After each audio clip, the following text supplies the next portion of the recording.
بسم اللہ الرحمن الرحیم اہدنا الصراط المستقیم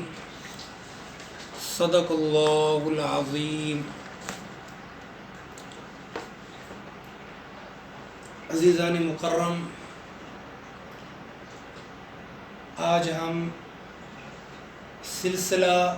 فیضان عقائد کے ایک اور موضوع اور ایک اور ٹاپک کے ساتھ حاضر خدمت ہیں۔ اللہ تبارک و تعالی سے دعا ہے رب تعالی ہمیں دین کے درست تصور کو سمجھنے کی توفیق عطا فرمائے اور دین کے وہ بنیادی تعلیمات، وہ اعتقادی اور فکری نظریات جو امت میں درست منہج کے طور پر متعارف ہیں، ان کو سمجھنے کی توفیق عطا فرمائے۔ جیسا کہ ہم نے وضاحت ہر درس میں کرتے آ رہے ہیں کہ ان دروس کا مقصد دین کی 1400 سالہ اعتقادی تاریخ کا جائزہ ہے، اور ان 1400 سالوں میں جو عقائد اور نظریات دین کے نام پر مروج رہے ہیں ان کا جائزہ ہے۔ تو یہ بڑی تفصیل طلب تاریخ ہے، بڑی تحقیق طلب تاریخ ہے، اس کا ہم ساتھ ساتھ جائزہ لے رہے ہیں، ساتھ ساتھ ان نظریات کا بھی ہم مطالعہ کر رہے ہیں جو عصر حاضر میں یا جدید تہذیب کے طور پر مروج ہو چکے ہیں۔ اس سلسلہ میں ہم نے آخری گفتگو کی تھی تصور خدا پر، کہ اللہ کا جو تصور یا جو اللہ کا کنسپٹ مختلف مذاہب نے پیش کیا ہے، اس کا ایک سرسری جائزہ پچھلے درس میں دیا جا چکا ہے۔ اگر احباب نئے ہیں تو اس درس کو سن سکتے ہیں، بلکہ پچھلے تمام دروس کو وہ سنیں تو انہیں ایک ربط محسوس، جو ربط ہے کلام کا، وہ بھی سامنے آئے گا، اور بنیادی جو سابقہ مباحث کی جا چکی ہیں وہ بھی ذہن نشین ہو جائیں گی۔ تو یہ بہت ضروری ہے، ربط بہت ضروری ہے، کیونکہ یہ تمام ابحاث، یہ تمام مباحث ایک دوسرے کے ساتھ جڑی ہوئی ہیں، تو اس لیے تمام کا سننا، تمام کو ذہن نشین کرنا نہایت ضروری ہے۔ تو آخر میں ہم نے بات کی تھی کہ اللہ تبارک و تعالی کا تصور یا تو اس کی ذات کی بنیاد پر ہوگا، اور ذات کے حوالے سے ہم نے بڑی تفصیل طلب گفتگو کی تھی کہ اللہ کی ذات، اس کی حقیقت، اس کی ماہیت، اس کی کنہا تک رسائی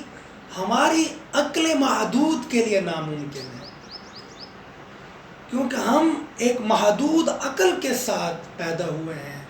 اور اللہ کی ذات لامحدود ہے، تو محدود لامحدود کا تصور کر ہی نہیں سکتا، محدود لامحدود کو احاطہ ادراک میں لا ہی نہیں سکتا، اس لیے اللہ کی ذات کا تصور ہمارے لیے ناممکن ہے۔ اب آگے بات رہی تھی کہ اللہ کی صفات، کیا صفات الہی، صفات خداوند کی بنیاد پر ہم اس کا تصور قائم کر سکتے ہیں، اور دنیا میں یہ جو اختلاف رونما ہے، خدا کے نام پر یہ جو اختلاف ہے، کوئی ایک خدا کو تسلیم کر رہا ہے، کوئی دو کو تسلیم کر رہا ہے، کوئی کتنے خداؤں کو مان رہا ہے، یہ دراصل صفات کے اختلاف کی بنیاد پر، صفات کی بنیاد پر، اس کی صفات کی عدم تفہیم کی بنیاد پر یہ اختلاف رونما ہوا۔ کسی نے کسی ایک انسان میں ایک انہونی صفت کو دیکھا تو کہا کہ یہ خدا کے مقام پر فیض ہے، اس میں تو خدائی صفات موجود ہیں۔ تو دراصل یہ اختلاف مذاہب جو ہوا،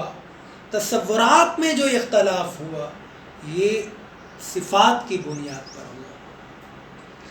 تو ہمارے اس ٹاپک میں جو کہ آگے 2-3 ٹاپک ہو سکتے ہیں، ممکن ہے ایک میں یہ، ویسے تو خدا کی صفات جو ہیں، اللہ تبارک و تعالیٰ کی صفات، اس پہ کافی کلام ہے، اس پہ تو لمبی چوڑی مباحث ہیں، اس پہ تو ہم تحقیقی گفتگو کریں گے، لیکن بنیادی طور پر جو ابھی ہم بات کر رہے ہیں، ایک چیز ہے اسماء ذات باری تعالیٰ، اللہ کی صفات اور اللہ کے اسماء، ان میں کوئی زیادہ فرق نہیں ہے۔ ہاں بنیادی فرق علماء یہ کرتے ہیں کہ لفظ اللہ جو ہے یہ اللہ کا ذاتی نام ہے، لفظ اللہ یہ اللہ کا ذاتی نام ہے، جو اس نے اپنے لیے، اپنی ذات کے لیے جس نام کو اس نے قرآن میں ذکر کیا، جس نام کو اس نے اپنے لیے پسند کیا، وہ اللہ ہے۔ یعنی اللہ کا ذاتی نام ایک ہوتا ہے صفاتی نام، جیسے ہم کہتے ہیں اللہ رحیم ہے تو رحیم صفت ہے، ہم کہتے ہیں اللہ جمیل ہے تو جمیل یہ صفت ہے، اللہ حسین ہے، اللہ احسان کرنے والا ہے، اللہ رحم فرمانے والا ہے، وہ ستار ہے، وہ غفار ہے، وہ قہار ہے، وہ جبار ہے، وہ عالم ہے، وہ متکبر ہے، وہ مرید ہے۔ تو یہ اس کی صفات ہیں، یہ اس کی صفات ہیں، یہ اس کی صفاتی نام ہے، تو ان پر ہم تفصیلی گفتگو کریں گے۔ اللہ کے یہ جو صفاتی نام ہے، اس کی جو صفات ہیں، اس کی صفت مشیت کا کیا مطلب ہے، صفت ارادہ کا کیا مطلب ہے، صفت علم کا کیا مطلب ہے، صفت کلام کا کیا مطلب ہے، یہ ان تمام پر مباحث ہوگی، تمام پر گفتگو ہوگی انشاءاللہ، اور بہترین گفتگو ہوگی۔ آپ کو احساس ہوگا کہ تاریخ میں ایسی گفتگو آپ نے کبھی نہیں سنی ہوگی، کتابوں میں موجود ہے، یہ نہیں کہ میں کتابوں سے باہر بیان کر رہا ہوں، ہمارے اسلاف نے بیان کر دیا ہے، اسلاف نے ان علمی تحقیقات کو اپنی کتب کی زینت بنا دیا، مگر وہ ہمارے علم میں نہیں ہے، تو انشاءاللہ ان کو بیان کیا جائے گا۔ تو اللہ کا جو ذاتی نام ہے، خداوند عالم نے اپنے لیے اپنی کتاب میں، قرآن عظیم میں جو اپنی ذات کے لیے نام پسند کیا ہے، وہ اللہ پسند کیا ہے۔ کائنات میں کسی اور کا یہ نام ہو ہی نہیں سکتا، اور یہ بھی بات ذہن میں رکھیں کہ لفظ اللہ کا ترجمہ کسی زبان میں ناممکن ہے، کسی بھی زبان میں اللہ کا ترجمہ آپ نہیں کر سکتے۔ خدا آپ کہتے ہیں تو وہ اس کے مفہوم کو کافی حد تک شامل ہے، مگر وہ اللہ کا بعین ہی ترجمہ نہیں ہے۔ اب انگریزی میں گاڈ کہتے ہیں تو یہ لفظ گاڈ اللہ کا ترجمہ نہیں ہے، یہ اس کا بعین ہی اطلاق نہیں ہے کہ اللہ ہی گاڈ ہے، گاڈ ہی اللہ ہے، یا اللہ ہی خدا ہے، خدا ہی اللہ ہے، ایسا نہیں ہے۔ ہندی زبان میں ایشور کو ایشور کہا جاتا ہے، خدا کو ایشور، پرمیشور، تو ایشور اور پرمیشور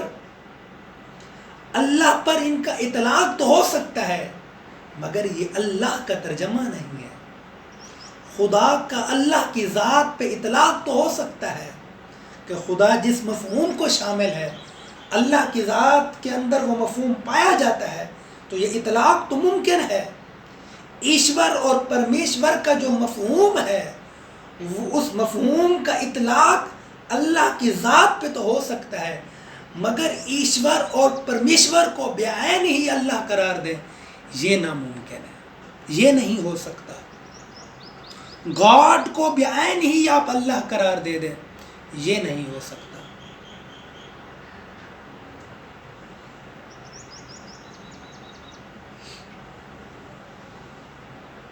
یہ آج ایک وبا چلی ہوئی ہے، ایک فضا بنی ہوئی ہے، مطالعہ بین الادیان، مکالمہ بین المذاہب،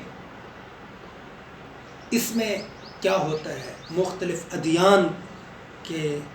ممبران، بڑے بڑے آئمہ، لیڈر بیٹھ کر وہ ڈیسائیڈ کرتے ہیں، مختلف مذاہب کو، مختلف تہذیبوں کو قریب لانے کی کوشش کی جا رہی ہے۔ اچھا اقدام ہے، مگر یہ بات ذہن نشین رکھیے گا، جہاں تقابل وہاں ہوتا ہے جو دو مماثل چیزیں ہوں۔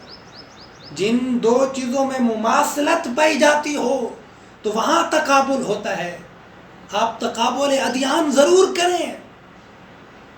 کانفرنس کریں، محافلیں سجائیں، ہمیں اس سے منع نہیں ہے، نہ ہی اعتراض ہے۔ ہمیں اعتراض یہ ہے کہ تقابل اور مکالمہ ہوتا ہے وہاں جہاں دو چیزیں ان میں مماثلت پائی جا رہی ہو، تماثلت ہو، مماثلت ہو تو تقابل ممکن ہو سکتا ہے۔ علم اس میں بھی ہے، اس میں بھی ہے، عقیدے کا علم یہ بھی رکھتے ہیں، یہ بھی رکھتے ہیں، اب ان میں تقابل ہوگا کہ اس کا علم اچھا ہے عقیدے کا یا اس کا علم اچھا ہے عقیدے۔ مذہب کا یہ بھی علم رکھتا ہے، مذہب کا یہ بھی علم رکھتا ہے، اب ان میں تقابل ہو سکتا ہے۔ سائنس کا یہ بھی علم رکھتا ہے، یہ بھی علم رکھتا ہے، فزکس کو یہ بھی جانتا ہے، یہ بھی جانتا ہے، اب ان میں تقابل ہو سکتا ہے۔ ایسا نہیں ہو سکتا ایک طرف فزکس کا ماہر ہو، دوسری طرف جناب بیالوجی کا ماہر ہو، آپ کہیں جناب ان میں تقابل کریں، یہ ناممکن ہے۔ ایک طرف انجینئر بٹھا دیں، دوسری طرف ڈاکٹر بٹھا دیں اور آپ کہیں ان میں تقابل کریں، یہ ناممکن ہے۔ تقابل مماثل چیزوں میں ہو سکتا ہے۔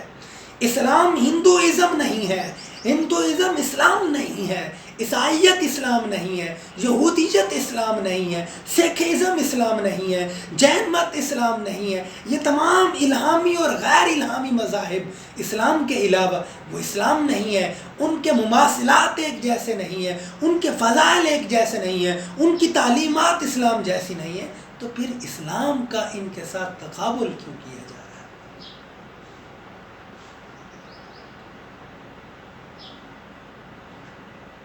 عزیزان مکرم، اس بات کو سمجھنے کی کوشش کریں، ہمارے ساتھ ہو کیا رہا ہے، ہمارے عقائد کے ساتھ کیا ہو رہا ہے، ہماری تاریخ کے ساتھ کیا ہو رہا ہے، ہماری فکر کے ساتھ کیا ہو رہا ہے، ہم کس طرف جا رہے ہیں۔ مغرب کی طرف سے آنے والی ہر چیز کو ہم سوغات سمجھ کے اپنی زندگی میں ڈھالتے جا رہے ہیں۔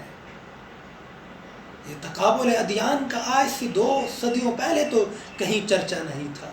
یہ آج چرچا شروع ہوا ہے۔ یہ کیا ہے؟ تقابل ادیان حق و باطل کو ملانے کی کوشش ہے، حق و باطل کا امتزاج کرنے کی کوشش ہے۔ قرآن تو کہتا ہے حق کو باطل سے ممتاز کر دو۔ حق الگ چیز ہے، باطل الگ ہے، حق کی کسوٹی الگ ہے، باطل کا معیار الگ ہے، حق کا مقصد الگ ہے، باطل کا مطلب الگ ہے۔ جب ان کی حدود الگ ہے، ان کا دائرہ کار الگ ہے، ان کی لیمیٹیشن الگ ہے، ان کی تعلیمات الگ ہے، ان کے فضائل الگ ہے، ان کے مماثلات الگ ہیں، تو پھر ان کو ایک دائرے پہ لا کر، ایک کیٹیگری میں لا کر ان کا مطالعہ کرنا اور مطالعہ بین الادیان، مکالمہ بین المذاہب کے نعرے لگانا، محفلیں سجانا، کانفرنسیں کرنا، یہ کہاں درست ہو سکتا ہے؟ عزیزان مکرم، اس کو سمجھنے کی کوشش کریں۔ ہماری تہذیب کے ساتھ، ہمارے تمدن کے ساتھ، ہمارے کلچر کے ساتھ، ہمارے علم کے ساتھ، ہمارے رویوں کے ساتھ، ہماری شناخت کے ساتھ بہت بڑی اسٹریٹجی کی جا رہی ہے۔ ہمیں اس بات کی اویئرنیس حاصل کرنی ہوگی، اس بات کا علم حاصل کرنا ہوگا کہ یہ تمام کانفرنسیں، یہ تمام اس طرح کے پروگرام یہ غیر اسلامی رویے ہیں۔ یہ دین کا امتزاج، ایک ایسا دین کا سٹرکچر پیش کرنا ہے۔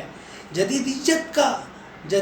کا مقصد یہی ہے، ایک ایسا دین پیش کیا جائے جو شیطانیت پر مبنی دین ہو۔ جس دین کو شیطان اور دجال پروموٹ کرنا چاہتے ہیں، یہ اس دین کا، یہ کیا ہے؟ شیطان اور دجال کس دین کو چاہتے ہیں؟ جس میں تمام ادیان کی اچھائیاں، بھلائیاں اکٹھا جمع کر کے ایک نیا دین بنا دیا جائے، جس سے کفر اور شرک